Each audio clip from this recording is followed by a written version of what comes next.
All right, everybody, welcome to Unscripted One-on-One. Special guest today because anyone that listens to this or knows me well knows that my heart, my body may reside in Columbus, but my heart resides in the 216 and forever will. It's just that's home. And so somewhere along the way, the beauty of Twitter, I got to start following my special guest today. So I'll let him introduce himself, and then we'll go from there. Well, Aaron, thanks for having me. My name is Matt Loede. I've been in the Cleveland media now for 26 years, most notably recently with Sports Illustrated, covering the Indians. I think the Indians are probably my biggest beat client, whatever you want to call it, depending on how you look at it. Also have covered the Browns and the Cavaliers as well for probably about the last 25 years. So it's a pleasure to be on your show, and thanks for having me. And it's great to talk to you. Yeah, well, it's great to have you on, and I've been a fan on Twitter of yours, and just your interaction with other people. Twitter's such an interesting place. You can almost stalk isn't the right word, but you almost stalk other people, and you see their stuff, but you don't know them, so you don't really, but I think there's certain people on there that, and especially in the climate we're in right now, you may lose respect for, or there's some that you just gain this ultimate respect for, and I have that for you, Matt. Appreciate that. Yeah, I don't literally, if you're hearing this or seeing this is the first time Matt and I've ever spoken. Or even met. So this is new for both of us in terms of getting to know each other. But he is from Cleveland, and he does have I think a very unique story that if you don't mind sharing with this audience, just tell us a little bit about the journey you're on right now, and then we'll talk about sports. Of course. Again, I've been blessed in the fact where, as I said, I started this journey in sports 1994. Right out of high school, went to broadcasting school, just kind of coasting along in my career, doing a lot of great stuff and being very, as I said, lucky enough to do a lot of it. And then about 30 months, 2.5 years ago, I was diagnosed with stage 4 lymphoma, which of course is blood cancer. Started innocently enough as just some stomach pain, and was told by my family doctor that it was just acid reflux, and then it kind of got pushed up to being pancreatitis, which was a misdiagnosis. And on April 29th, 2018, was told that it was a cancer in Seidman Cancer Center in downtown. Well, actually, at that point, just the hospital in downtown Cleveland. And it's been an incredible 30 months. A lot of dark days, a lot of bright days. Still fighting. I've gotten some good diagnoses, but also some very not so good ones. Through scans and of course through different types of testing and whatnot. Right now going through, and this is my dog, by the way, Otto. So he's gonna join us for a minute here. Yeah. Why not? So, all right, dog, that's it. You've annoyed me enough. Otto, come here. Go to mom. All right, there you go. Anyway, he knows when I'm in an important call, right? Yep. But anyway, we're in the midst of a clinical trial right now as we speak. I've had 4 rounds of it. I'll have 2 more.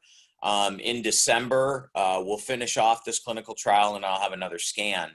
The doctors have been pretty vocal about this being a chronic condition, meaning that as of right now, where we stand, we've been told that this might be something I do have to live with.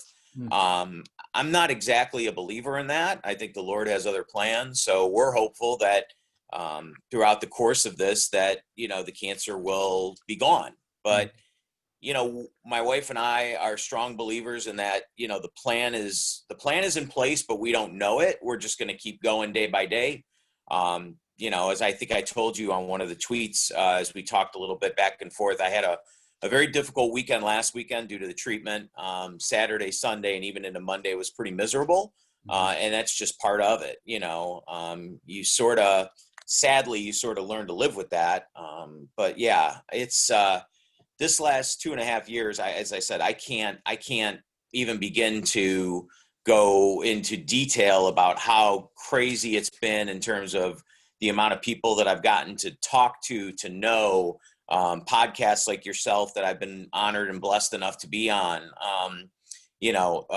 People out of the media that have reached out, people, nationally, locally, of course. We've had a couple of fundraisers that raised some money for our medical bills, which was just been outstanding and amazing. People like Terry Pluto, I know you linked back to the newspaper article that Cleveland.com did, or that Terry did on me, I should say, through Cleveland.com 2 years ago. It just, I guess it's one of those things where, I didn't realize until everything kind of happened that, I had a lot more friends, I guess, than I thought, and I always knew that there were some people I was pretty close to, but, then you start to talk about this. And I decided early on, really pretty much from day one, that this wasn't going to be something I was going to shy away from, run away from. I was going to be pretty much an open book about it. Which maybe for some people, that's not the way they would deal with it. And I respect that. I have no problem with that. But in the way that I looked at it was, maybe through this, I could inspire some people, hope some people that, help some people maybe, or whatever. And I think that that's pretty much been the overlying tone, is that, people have been like, hopefully a little bit inspired, that they've seen, how I've dealt with this and tried to be positive about it. And it's funny because I say that in the last week, I've not been so positive, but, because I've not felt so good, but that's okay. You're going to have days like that. So yeah, cancer is not something I ever saw as something I'd have to deal with in my life, but that's how life goes. You just don't know what tomorrow's going to bring. And, we're hoping that the prognosis will continue to be positive, but if it's not, we'll just live with it and just keep going. So, well, Matt, you would just know that a kid that grew up in Bedford that now lives in Hilliard, Columbus, Hilliard, Ohio, whichever you want to put that, just know that your story, again, we've never met. This is the first time we've ever met. I think, again, like you said, I think I might have liked or or commented or tweet. We here talked or on there. Twitter a little bit. Sure. You and I've never met, and just know that your story, your journey, the respect of your peers is, I think, one of the things that originally caught my eye. And I saw that, and I'm like, this guy's really respected, and I just, I don't know how we ended up even following one another, but That's it just happens.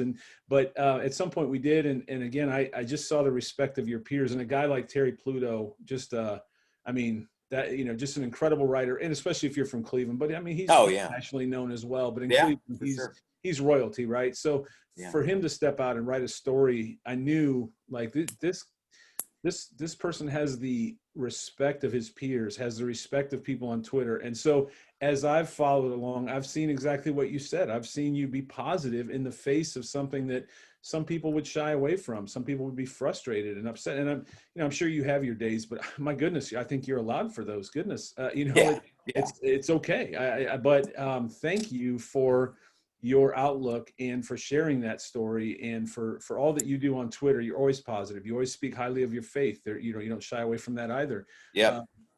And I will link Terry's article in the blog post that I put up, just so people can get to know you a little bit that way as well. And when he wrote that, I read it again last night, and I've read it before, but just going through it again, I was just blown away by how a guy like Terry had just had so much respect for you and everything that you were really doing in this battle. Yeah. And, as I said, I one thing that you have in this business, and in any business really, one thing you have as a human being is your character. Mm-hmm. And, I will readily admit that, I started in this thing as like a 19-year-old, and I made plenty of, bonehead mistakes, and probably said a lot of things throughout the course of years that I shouldn't have said, and maybe alienated some people. And that, sadly, are the things that you tend to remember. Mm-hmm.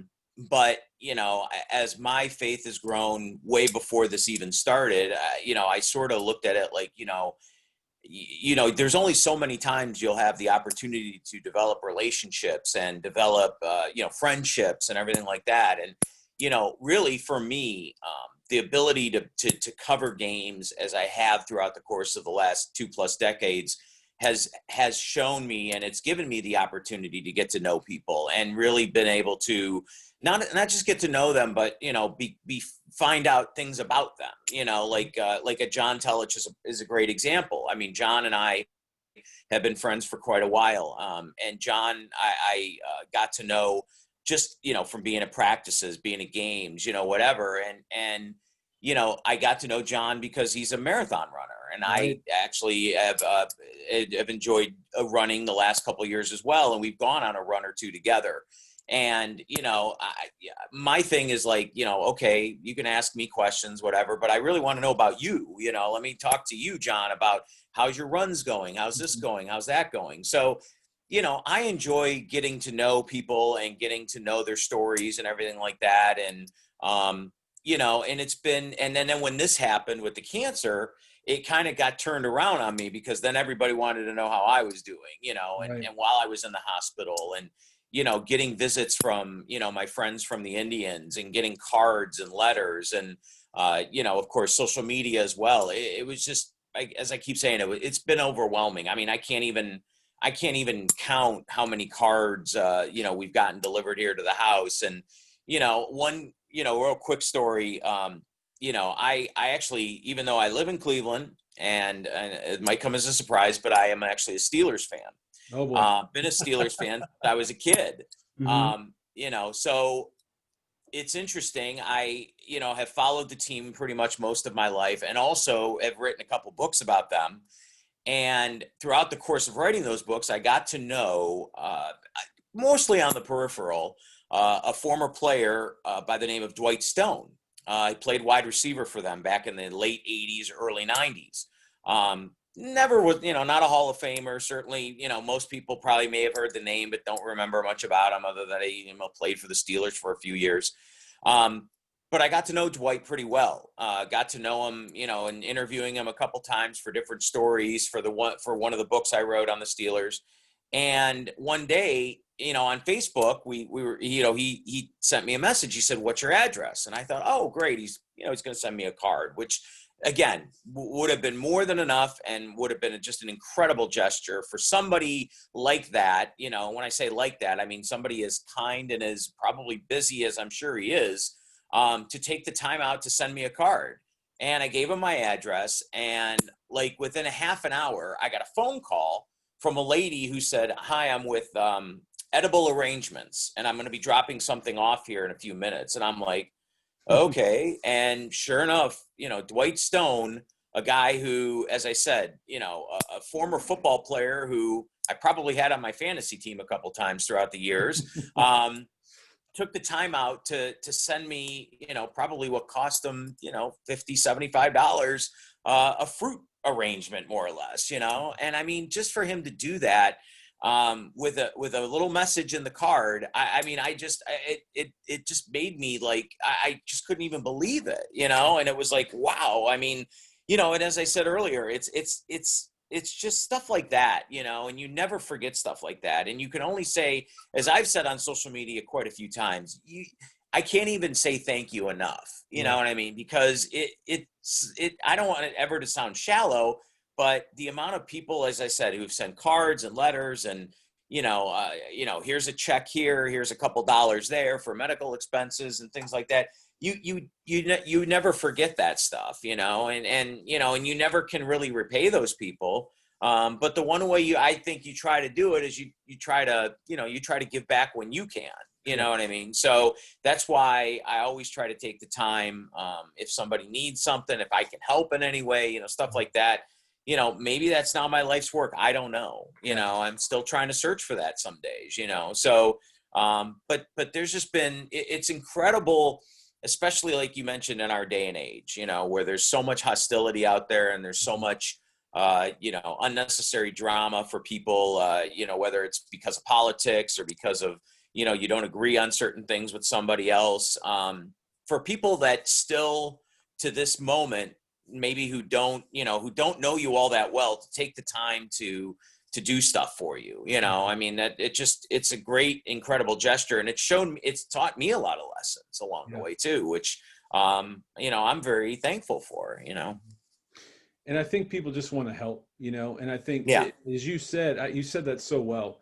The best thing that you can do, the best thank you that you can give everybody is to live your life and fight. It was the word that I thought, Right. Yeah. fight, and Yeah. you're fighting. And I see that. Again, I'm just a stalker on Twitter, but I see that fight in you. And I don't remember. I think there was a few months ago. Um, I think you posted a tweet, if I remember right, and it's been long enough, it would probably take me forever to find, but Mhm. I retweeted it because I don't know you, but I wanted to help. And I just said, hey, if you're a person of faith, pray for this guy. Like, Yeah. what I mean? Just because um, everybody wants to help. I think we all somewhat feel helpless in all those things, but I know our time is limited today, and I appreciate you sharing that story. I did want to transition if you're okay with it, because Oh, yeah, you like to absolutely. talk Yeah. about your what you do for a living in your life, Sure. life's work. One of the things I took out of Terry's article, again, I'll post it, but one of the things I took out of that article was that there was a line in there that you talked about how hard this Mhm. is, because I Yeah. think there's so many kids, and I mentioned this on some other podcast as well, and I'm it's in a similar business myself. And so one of the questions we get by a lot of interns that come through, or Mhm. people that have they're in school for sports management, or I think we see ESPN and we see sideline reporters and we think it's this glamorous, Right. huge thing, or we watch ESPN all day and guys, get up and talk, and Oh, yeah. the Yeah. road to get there is, and you mentioned that in that article, the road to get there is very, very difficult, and it's not Yeah. for everybody. Wouldn't you agree? No, absolutely. And I don't mean this in a flippant way at all, but, I was a teacher for quite a few years at the broadcasting school, local broadcasting school, the Ohio Media School. Now it's called, it's Mhm. gone under a few name changes over Right. the years. And one thing I would always tell the students, and again, I don't mean this as a disrespect to people who work at these establishments, but if if it was as easy as working at McDonald's or Giant Eagle, everybody would do it, Right. And as I said, no disrespect to those people, they have hard jobs too. But my point is that those jobs are a little bit, really, they're much easier to come by. We all know Mhm. that, and they're Mhm. mostly for younger people that are, maybe just trying to get their first dollar in their pocket. But our industry, and when I say our, I mean the communications industry, has changed so much. Even when obviously when I started 26 years ago, I mean, there wasn't social media, there wasn't, podcasts, there wasn't, what we're doing right now. There wasn't Right. Zooms and YouTubes and everything like that. I mean, your only outlet to get to where you wanted to go was either you were in radio or you were in television. That Mhm. was it. Um, Nowadays, I actually think it's a little bit easier because you have the ability to put yourself out there. Right. I was talking to somebody earlier today, and this person's in a completely different field of communications. And he and I were speaking about, how nowadays younger people, all they want to do is execute what they call their brands. Right. That term never even existed when I was, when I was getting into this thing. My thing was just I wanted to be good at what I did, and the only way you're ever going to be good at it is just by putting the work and putting the time in and putting the effort in. And as I said to this gentleman I spoke to, I said, people, younger people, and again, not every single one of them, but a lot of them, they don't want to hear that you're going to have to work on Thanksgiving Day. They don't want to hear that you're going to have to work on your mom's birthday or your birthday or New Year's Eve or whatever. And I've done all of that, and part of it though, and a lot of the younger people, the first questions they ask is, well, what type of money can I make? Mhm. Well, let me just say that if that's the first thing you ask, this is not the business for you. Right. You have to have a passion for what you do. And if your passion is there, the money will come. You know what I mean? And it Right. won't be easy. And it really, and when I say the money, I'm not talking about, six figures for Mhm. most people. Right. Maybe enough to live. Maybe you'll have to pick up another job. I don't know. Certainly I've done that throughout the course of the last 2+ decades, but again, people don't want to hear that. They think they're going to get out of school and they're going to make, 50, 60, 80, 100 grand. And it's just not, that doesn't exist. Right. Again, you put the work in, you put the effort in, and hopefully you can find a way. But, you know, you listen to the stories, and that's the one thing I try to stress also to students and to young people who are, you know, interested in either my field or even another field. It doesn't have to be communications. Listen to stories of successful people. That's a key, I think, that a lot of people don't do. They just are very, you know, as I said, kind of flippant. Oh yeah, whatever. So, you know, but how do I be Joe Buck? Well, what do you think Joe Buck was doing 30 years ago to be Joe Buck? I mean, what do you think Rush Limbaugh was doing 40 years ago to be Rush Limbaugh? I mean, you know, these guys are all very vocal about how it wasn't easy when they got started. And, you know, as I said earlier, it's not an easy business. And most people will discover throughout the course of even just being in school that it's not for them. Yeah. And that's okay. I've told students throughout the course of years, I've said, you know, you can change your mind. You will change your mind. I mean, when I first got started, I wanted to be the next Jim Rome. I thought I was going to be this great talk show host. Right. Yep. And, you know, I then realized, you know, probably my first decade in the business that, you know what, I don't want to do that anymore. I don't want to be Jim Rome. I don't want to be a sports talk host. I like reporting. I like being at the games. I like being able to put together packages and whatnot. And then writing, I got involved in writing, and now I probably do better income wise from writing than I do from radio. I never thought that would happen, but that's just how the business has changed. So, and that's another thing that I stress to young people all the time, or people that want to get in the business, is you can't be a one-trick pony. You've got to, you know, if you have the opportunity to do play-by-play, sideline reporting, writing, radio, get in front of a camera, do it all. You know, just try it. Even if it's like, well, it's not something I want to do. Well, you don't know until you do it, you know, and you know, if it's going to pay you more to be multifaceted, wouldn't you rather be multifaceted than just again, kind of a one-trick pony? Yeah. Yes, there are people out there that all they do is sports talk radio, and that's all they do. They get in front of a mic for 3 hours a day and they do a show. But if you really look around the industry now, almost, I would say easily 70 to 80% of those people do something else. Yeah. Whether it's writing, you know, for a website, whether it's television, you know, like I said, listen to the success stories of guys like Stephen A. Smith and, you know, again, Rich Eisen, and, you know, I mean, Scott Van Pelt. I mean, you can go on and on. I mean, there's so many of them out there. And if you don't get inspired by those, then again, you might be in the wrong industry, and that's okay. As I said, the industry's not for everybody. Yep. No, that's all so true. And a little known fact, I grew up listening to Bill Needle. You probably remember Bill Needle, right? Yeah, I remember Bill very well. Yeah. Rest in peace, Bill Needle, because that passed away not long, was a couple years ago, right? A couple years ago, yeah. But I grew up listening to Bill Needle, and I just thought he was the best. I mean, I loved his sarcasm. Who's the other one? Les Levine, you know. Oh, sure. I worked with Les. Yeah, Les is undergoing some health issues, but he's you know, still around. I still see Les every once in a blue moon. Yeah. Yeah, Casey Coleman. I mean, all the Cleveland names. Yeah. A lot of people listening to this may not know, but you know, Bill Needle was the guy that inspired me. I was in sales in Cleveland at the time. After I graduated, I came back to Cleveland and I had a territory up there. And at one point I was listening to Bill Needle, as always, every morning. I said, you know what, I'm going to go. So I went down the road to, at that time, it was the Connecticut School of Broadcasting. Yeah, that's where I went. That was the name of the school that I.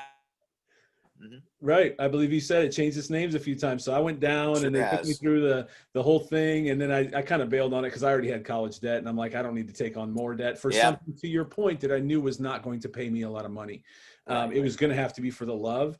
And I was already looking at a lot of college debt that needed to be paid off. And I was in a relatively lucrative sales career. And I'm like, you know, this is not the pivot you need to make right now. But it was always in my heart. I always wanted to be. Sure. Know, and I think so many guys, you know, especially sports fans, you listen and you're like, oh, I could do that. I could talk sports all day. But there's a long, long road. And that goes for coaching. It goes for management. It goes for owning a team or being on a team or an assistant coach. Spoelstra started cutting video, you know, and now everything, right, you know, and so I think that's the message there. But and I don't want to take a ton of your time. I'm so appreciative of your time, and hopefully we can do this again.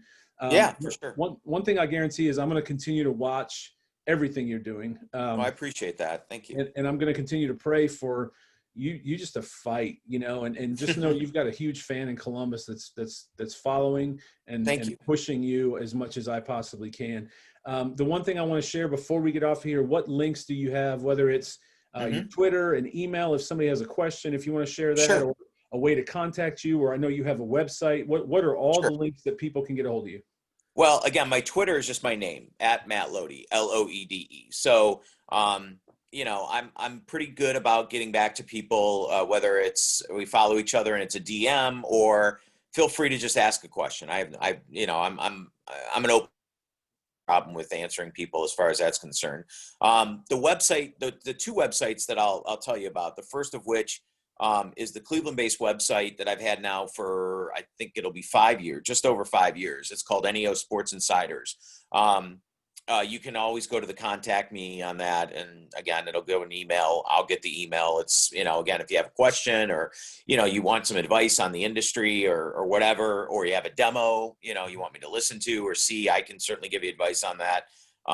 Certainly no expert, but on the other hand, I feel like I've seen enough of these over the years that I could tell you what's good and what's not so good. As far as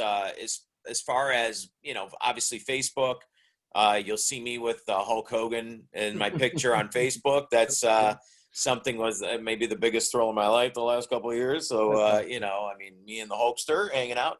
But no, that's who I am, and you'll see Matt Loede in Parma. There's only one other Matt Loede, and it's the reason I got on Facebook, because I wanted to know who this other Matt Loede was. And here it's some guy in New Jersey it's got to be a weird cousin or something. I don't know. I've still never met the person, but he seems like a pretty good guy. He's got a family. So yeah, those are probably the big three. The other website is clevelandbaseballinsider.com, which of course is the Indian site. It was I shouldn't say it was currently run with the help of Sports Illustrated, but that is actually going to be that partnership is actually going to be ending at the end of this month, as they're going in a completely different direction, which I'm not surprised at.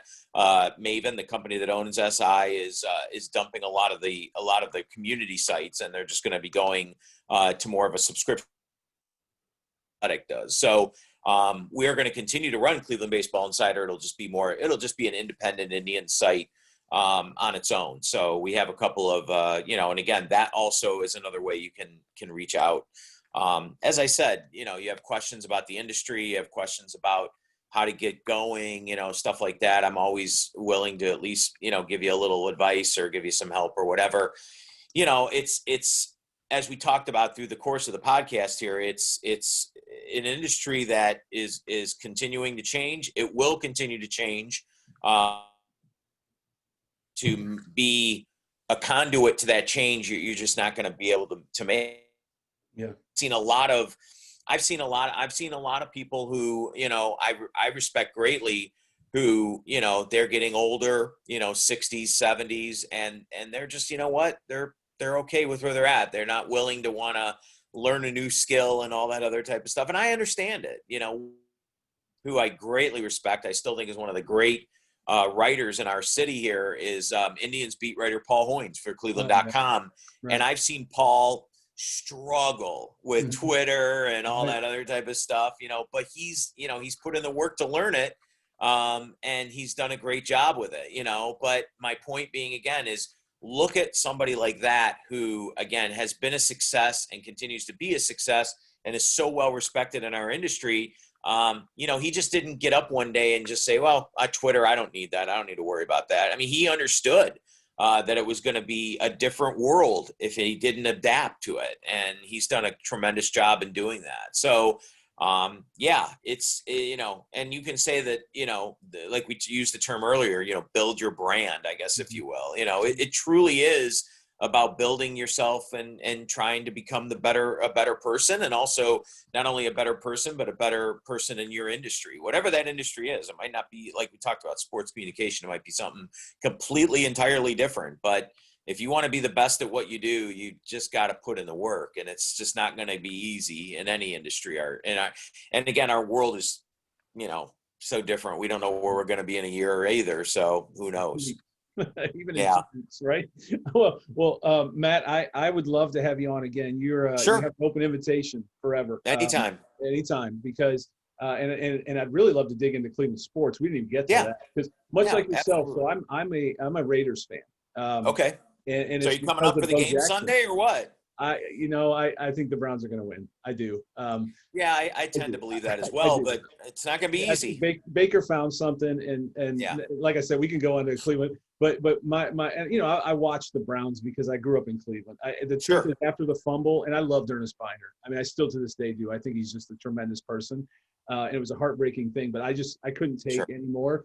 And at that time, there was this guy in Oakland, or I guess wherever they were at that point, Oakland, I guess, or Los Angeles or whatever. But number 34 was pretty cool to watch, and so I became a huge Bo Jackson fan. Bo And ever knows. Yeah, I was since, going to say, I had the poster, man. yeah, I had everybody the did, right? poster. And so but I'm a Cavs and Indians fan. There you My go. sports is a little weird, but I'm a Cavs and Indians fan. I'm a Raiders fan, and as most people know, I'm a diehard North Carolina fan.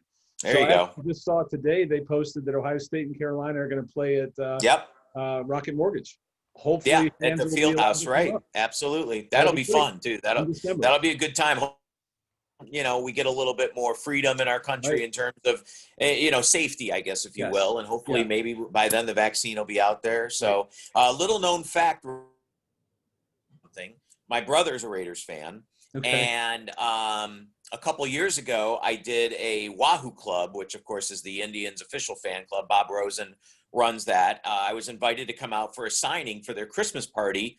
And who was there? And he lives in Seven Hills, Ohio, and is a great guy. Never talked to him before, but had a nice long conversation with him. And you might remember the name, Jack Squirek, Wow. who picked off Joe Theismann in the Super Bowl back in 1984 and ran it back for a touchdown right before halftime. That was the nail in the coffin, really, for the Redskins in that Raiders-Redskins Super Bowl. Wow. Jack owns a business. I want to say construction, but I might be confusing that with Len Barker, who I know owns a construction business outside of Cleveland. Mhm. But yeah, Jack Squirek lives in Seven Hills, and so there's a Raider connection everywhere, Yeah. including right here in Northeast Ohio, as crazy as that sounds. That's great. Well, I'll be watching on Sunday, and Yep. I hope we are back to a place where we can get back to having fans in the stands. And someday I Yeah, hope me I'm in too. Cleveland at a game, and I hope I can just see you from far away and give you a thumbs up, and just say hello in real life, as they say. But I can't thank you Sure. enough. It meant the world to me that you would come on. No problem. You got Anytime. a fan in Columbus, and continued prayers to you. And I'll be watching everything, and we'll get all the links up. And I hope everybody gives you a follow and just continues to follow Thank you. All right, Matt. And God bless you and your listeners. And again, thank you for having me on the podcast, and we'll do it again soon. That sounds great. Okay. Talk to you soon, Matt. Thank you. Thanks so much, Aaron. Bye-bye. Bye-bye.